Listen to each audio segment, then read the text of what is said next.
Well, we'll have to pause there to say well done to Swindon Cable's longest serving employee, installation supervisor Dave Cook. He began work with one of the company's predecessors just over 40 years ago, and he's never left. After 40 years' service, Dave has become a familiar figure, in fact earning himself the nickname Mr. Cable. In just the same way as he's almost become part of the furniture, Dave feels the company has become an accepted part of life in Swindon. Very much so. The company, as the general public in Swindon know, the company is the pipe TV, or cable TV, pipe TV, whatever. But it is very much a part of the community, I should say. I can't imagine the town, Swindon town, without cable TV. You were saying earlier that gentlemen from the company used to go around the communities and collect the subscriptions, just like milkmen. That's right, yeah. We had about 6 collectors when I joined the company, and they had a little area that they collected the subscriptions, 1 and 9pence, 2 shillings a week from each.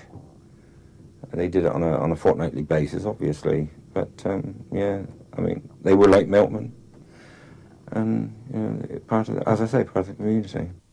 In his time with the company, right from those early days on radio, through black and white TV to colour and then satellite, Dave has seen national events come and go.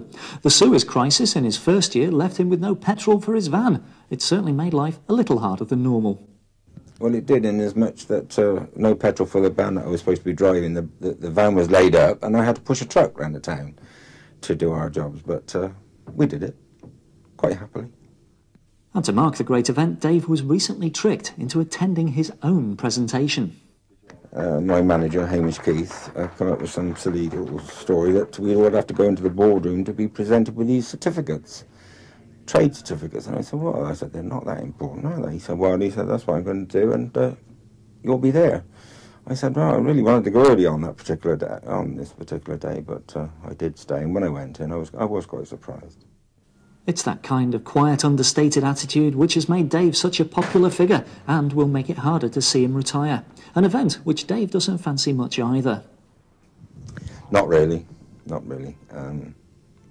I suppose it will be nice to. I suppose I would like to come. I would like to retire and have flexi hours. You know, half a day instead of a whole day, because I don't really know what I should fill my time with.